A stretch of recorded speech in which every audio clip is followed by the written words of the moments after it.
It is time to bring you up to speed with juicy stories you may have missed during the week. I am your host, Koinsola Adetumbi, and you are watching The Diaspora. Stay tuned.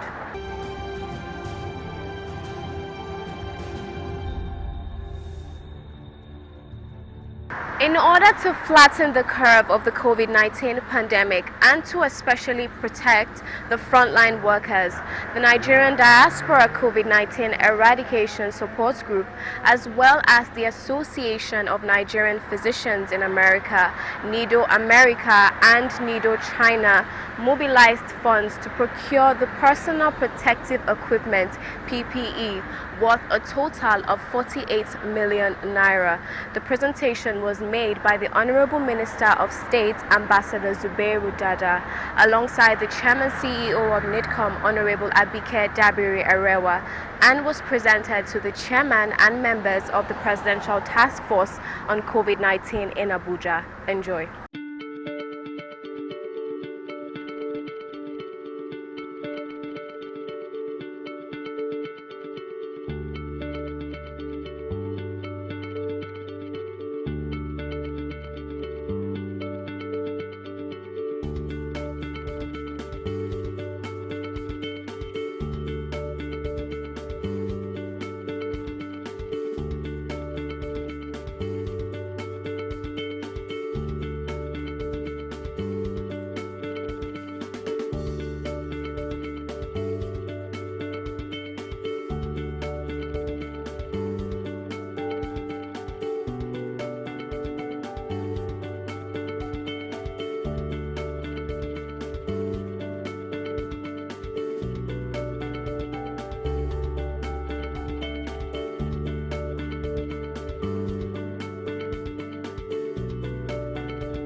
It is my singular honor and very good pleasure to present to you donations by the Nigerians in diaspora to support the federal government's efforts in the fight against COVID-19.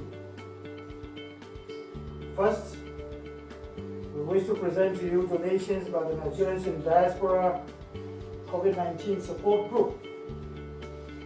The Nigerian Diaspora COVID-19 support group is made up of well-meaning, action-oriented Nigerians living abroad in Africa, Europe, the United States of America, Canada, and Asia. They therefore decided to come together to mobilize funds, as Abike has said, to procure personal protective equipment for frontline medical and paramedical staff at the federal teaching hospitals across the 36 states of Nigeria and the Federal Capital Territory. We have PPEs donated by the Association of Nigerian Physicians in the Americas. We also have PPEs donated by Nigerians in diaspora organizations in the Americas. Also, 5,000 hand sanitizers were donated by NIDO China. NIDO means Nigerians in Diaspora organization in China.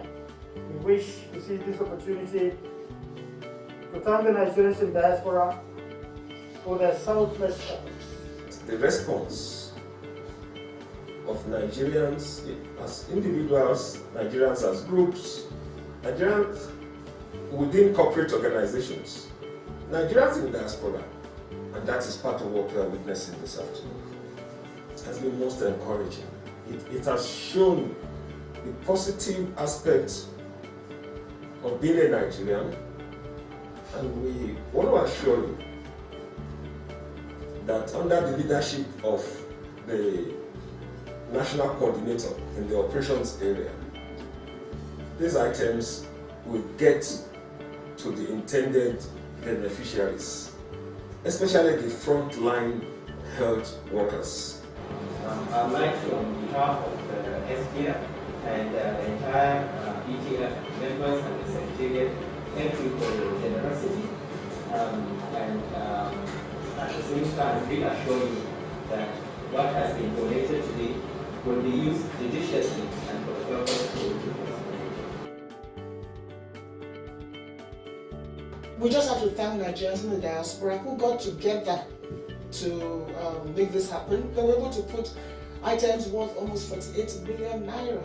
And you can see the way they're labeled. Every state is going to get something. Each state gets their own PPEs and they will be delivered directly. This effort, we did everything locally because we want to help in part of our nation building to help the Nigerian economy. So everything you saw today was manufactured here in Nigeria. It wasn't imported.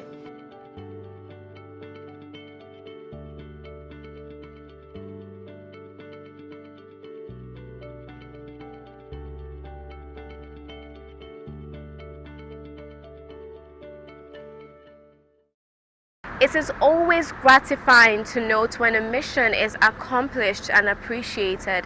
This is exactly what happened when the National Association of Nigerian Traders visited the Chairman CEO of NIDCOM, Honorable Abike Dabiri Erewa, to say a big thank you for her unrelenting and untiring efforts in ensuring that over 600 shops owned by Nigerian traders were finally opened.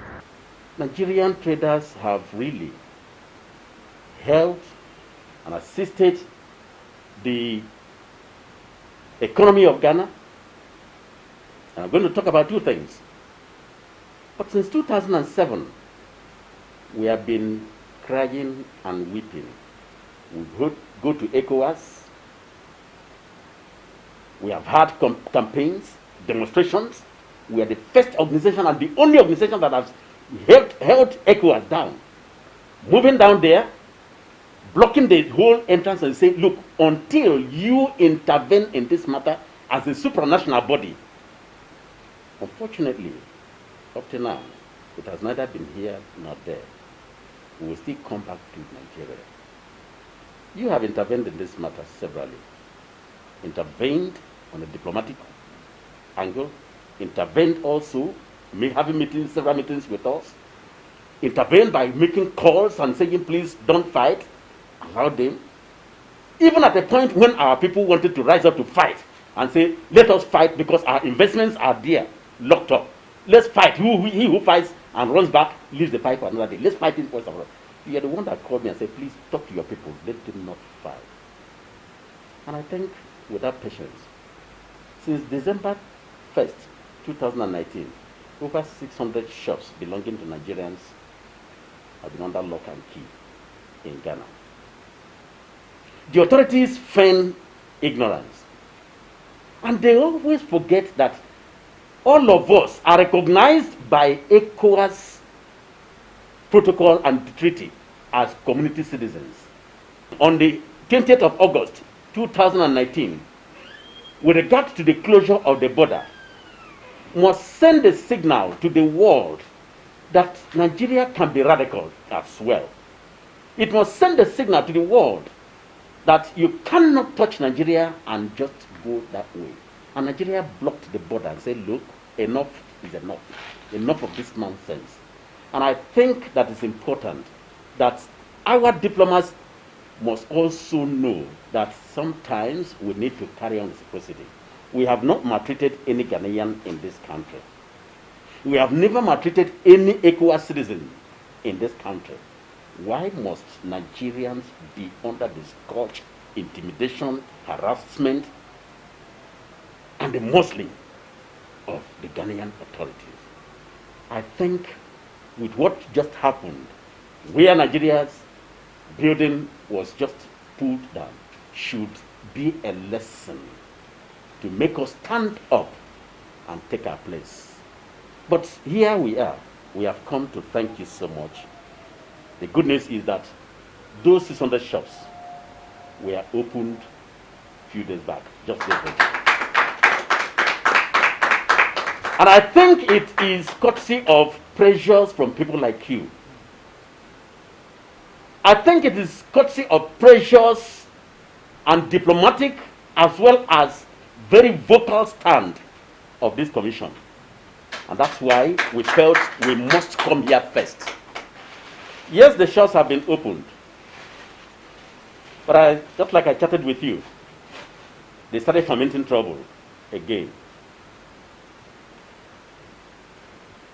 supranationality must come to play in the presence of sovereignty. And I need to explain this for the benefit of the media. Every country, yes, has sovereignty as a nation. But immediately you relinquish part or of that sovereignty to a supranational entity, you no longer owe the entire sovereignty that you have. And therefore, your allegiance must be to that supranational entity.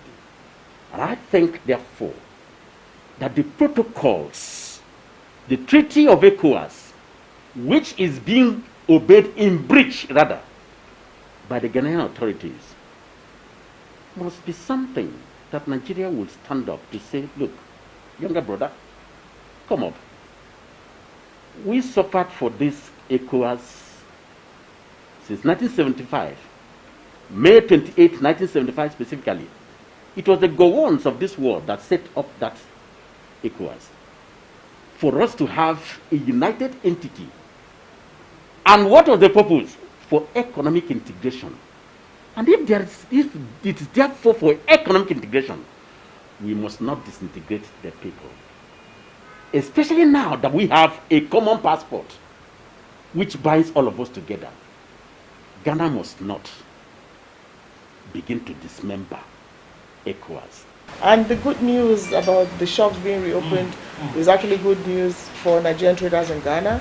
And we're glad that after how many months now, we've been on this since the beginning of the year, that finally the shops are open. But again, we also need to be careful because I'm told that after the shops were reopened, there was a fight between NUTAG and their own traders. So I'm hoping that that is resolved.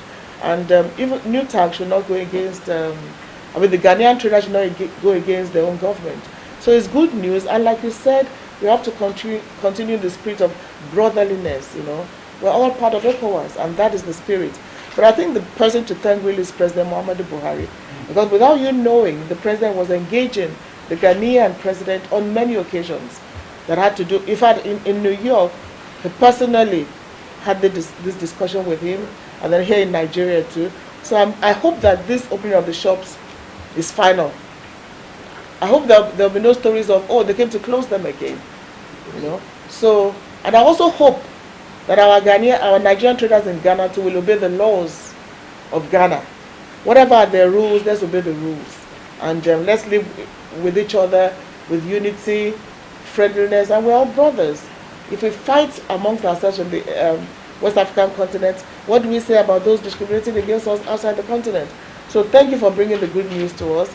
And I'm sure our traders in Ghana are happy. We'll thank the President for his intervention, the Minister of Foreign Affairs. Everybody has been on this case and nobody relented. And we're glad that, and we hope it remains so. And we hope that there will continue to be unity of purpose, strength and togetherness on the African continent. So thank you very much. And I also commend you for your leadership, for keeping our Association of Traders together. You're a very formidable part of the Nigerian society, and we know that we cannot joke with you.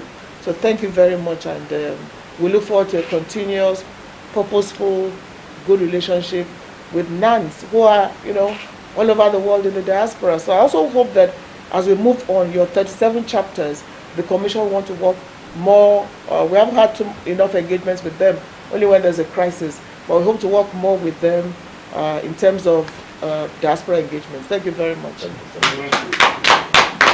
The data of your members of your association in the 37 countries will help us in planning, also help us to be able to reach out to them anytime we're doing anything that has to do with diaspora. So it's a very critical segment that we really need to work with. And we hope to have a conference. We have the Diaspora Day, July 25th. We're going to invite all your members to join. It's going to be a virtual online conference, so we want you to participate fully and be part of it. So thank you very much. Thank you. I appreciate it. Just a quick note. I was asked to present this to you. Sorry.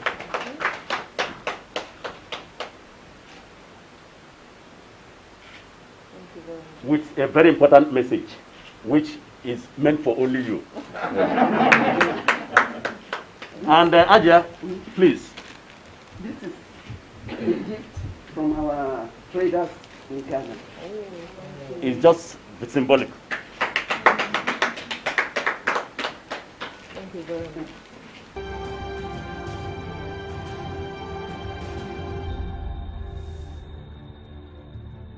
Thank you for always making Nigerians a priority. It is always an honor to celebrate one of our very own in the diaspora. This time, Dr. Ogechika Alozie was recently named the Chief Medical Officer at the El Paso del Sol Medical Center.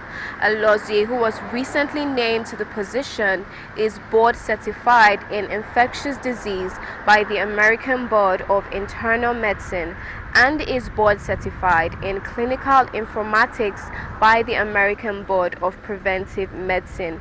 He was recognized in 2016 as the best physician in the city by El Paso's City magazine. He was also awarded the Pharmacy Award for Innovative Practice by the El Paso Pharmacy Association in February 2018. Mr. Alozie earned his bachelor's degree in medicine from the University of Benin in Benin City, Nigeria, and a master's degree in public health from the University of Minnesota School of Public Health. We are super proud of you. Congratulations to Dr. Chidubem Obi Gerald as he receives the award for Best Graduating Student in Medicine at the I.M. Sechenov First Moscow State University in Russia. Dr. Chidubem hails from Anambra State and beat the record by becoming the first African to graduate with a 5.0 GPA at the I.M. Sechenov First Moscow State Medical University in Russia. Congratulations, keep the Nigerian flag flying and continue to set a pace for Nigerians at large.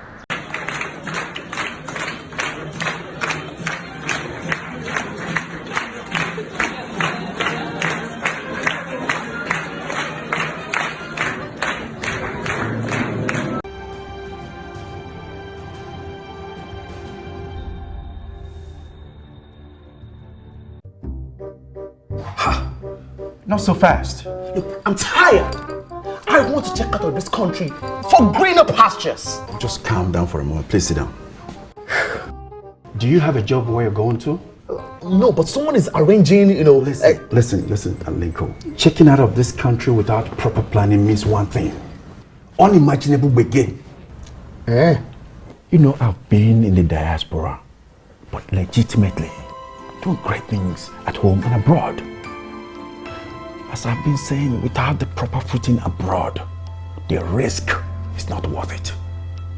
Listen, Alinko, it's better to be home than be trapped abroad, or even end up in prison.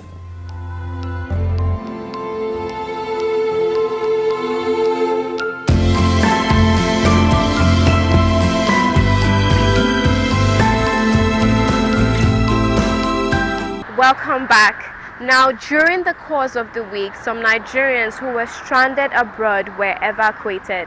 Now, let me give you some of the updates.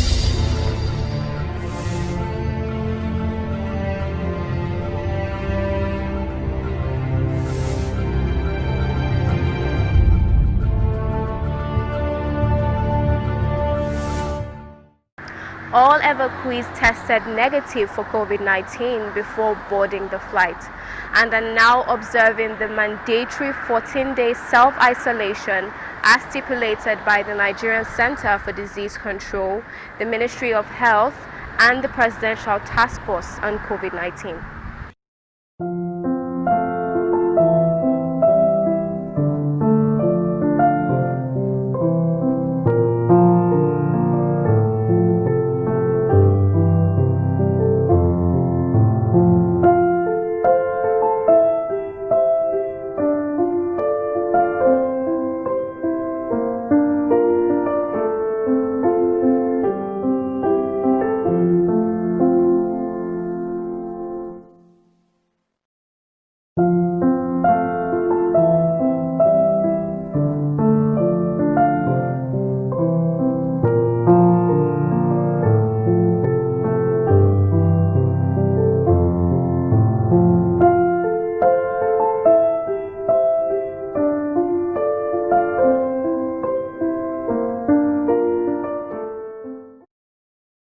And now, on to our feedback segment.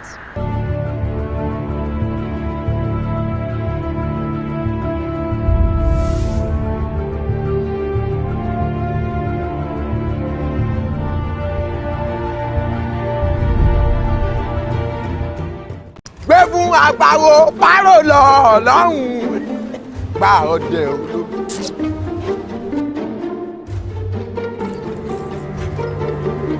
Aha! Hello, how are you? All right, now I wait for diaspora and I get stuck with this money. No be you wey dey Bariga or wey dey Mushin or Makoko. Hold up. Yeah. Okay. Una see this link? Now for una wey dey for diaspora. Wey see dey doubt whether Falu dey Nigeria. Hello, don't think about it. This link e go carry you direct go the place wey be say e go help you choose which investment you wan do for Nigeria. Any investment, whether na wetin, whether na bank shares, whether na agriculture, whether na real estate, whether na stock exchange, any investment wey you wan do, make sure say you click am because anything fit happen for diaspora anytime and e go better say if you come Nigeria, you go get where you go relax and you get investment to fall back to. Hello, make sure say you click am o because if you wan say what? Where that? Hey, Oga, see make I help you click the link. Make you click wetin? When we say na Ambeolo primary school you go, you know hear when I talk say na for people wey dey for diaspora. People wey dey for diaspora, what are they called? I know Ogbo Igbo Mokoko. They are called diasporans. Oh, there. Let me talk to my diasporans people. Make sure say you click this link. Oh yeah, to betterment your life. Because when you both say what the investment in your country in Nigeria is a forever life betterment. Thank you. You see the here. If you like say you don't get job for filling station, you see the here. Go. Thank you for staying all through the program. It's been worthwhile. And in case you have anything to share with us, please do not hesitate to do so as we expect feedback on our show. Remember, you can reach us on all our social media platforms. On Facebook at Nigerians in Diaspora Commission, on Twitter at nidcom_gov, on our Instagram page at nidcom_gov, on our YouTube page at nidcom_gov, and on our website at www.nidcom.gov.ng. You can also join us on DSTV at NTA Network on Friday at 10:30 a.m., on NTA International on Tuesday at 6 a.m. and 10:05 p.m., on NTA News 24 on Friday at 2:30 p.m. and on Sunday at 11:30 a.m. You can also join us on WAP TV on Monday at 10 p.m. I remain your host, Koinsola Adetumbi. See you next time.